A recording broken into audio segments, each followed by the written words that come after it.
Hello बच्चों, चलिए प्रश्न को पढ़ते हैं। यहाँ पर लिखा किसी धातु के लिए प्रकाश वैद्युत कार्यफलन का मान जो है 3.3 इलेक्ट्रॉन वोल्ट है। तो इसके पृष्ठ पर 1.2 गुणे 10 की घात 15 हर्ट्ज आवृत्ति का प्रकाश डालने पर उत्सर्जित प्रकाश इलेक्ट्रॉनों की अधिकतम गतिज ऊर्जा कितनी होगी, ये हमें बताना है। तो चलिए बच्चों, इस प्रश्न की मूल अवधारणा को हम देख लेते हैं बच्चों। तो बच्चों, इस प्रश्न की मूल अवधारणा में हम समझ लेते हैं कि अगर किसी धातु की सतह पर बच्चों ई ऊर्जा का फोटान आपतित होता है तो इसका ऊर्जा का कुछ भाग जो इलेक्ट्रॉन को उत्सर्जित करने में खर्च हो जाता है और जो शेष भाग होता है वो उत्सर्जित इलेक्ट्रॉन की गतिज ऊर्जा के रूप में परिवर्तित हो जाता है।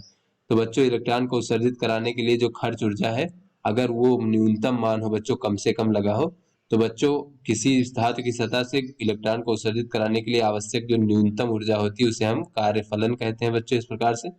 तो जो बच्चों ऐसे में बच्चों जो न्यूनतम ऊर्जा लगेगी खर्च कराने उत्सर्जित कराने में, तो बच्चों जो उत्सर्जित इलेक्ट्रॉन की गतिज ऊर्जा होगी उसका मान अधिकतम होगा बच्चों, इस प्रकार से। उसके बाद बच्चों हम देख लेते हैं किसी फोटान की ऊर्जा ई का मान क्या होता है बच्चों, ये होता है एच न्यू, जहाँ पे एच प्लांक नियतांक है और न्यू जो है आवृत्ति है। तो चलिए बच्चों अपने प्रश्न को हल करते हैं। तो यहाँ पर बच्चों हमें आपतित प्रकाश की आवृत्ति न्यू का मान दिया गया 1.2 गुणे 10 की घात 15 हर्ट्ज बच्चों।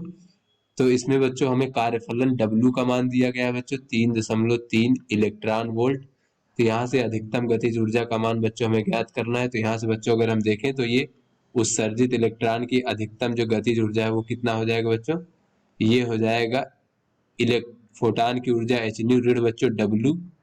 तो बच्चों ये एच न्यू कितना हो जाएगा, प्लांक नियतांक एच का मान होता है 6.6 और गुणे बच्चों 10 की घात -34 जूल जूल सेकंड और गुणे बच्चों इसका मान आवृत्ति न्यू का मान दिया गया है कितना बच्चों, 1.2 गुणे 10 की घात 15 हर्ट्ज बच्चों, इस प्रकार से। तो ये बच्चों हमारी फोटान की ऊर्जा प्राप्त हो जाएगी जूल में। इसे अगर हम इलेक्ट्रॉन वोल्ट में परिवर्तित करना चाहें बच्चों, तो इसे हम 1.6 गुणे 10 की घात -19 से भाग दे देंगे बच्चों। तो ये इलेक्ट्रॉन वोल्ट में हो जाएगा। ऋण बच्चों W का मान दिया गया है 3.3 इलेक्ट्रॉन वोल्ट। तो चलिए बच्चों अब इसको हल कर लेते हैं। तो यहाँ से बच्चों इसको हम हल करेंगे तो ये हो जाएगा 4.95 इलेक्ट्रॉन वोल्ट, तो ये हो जाएगा 3.30 इलेक्ट्रॉन वोल्ट।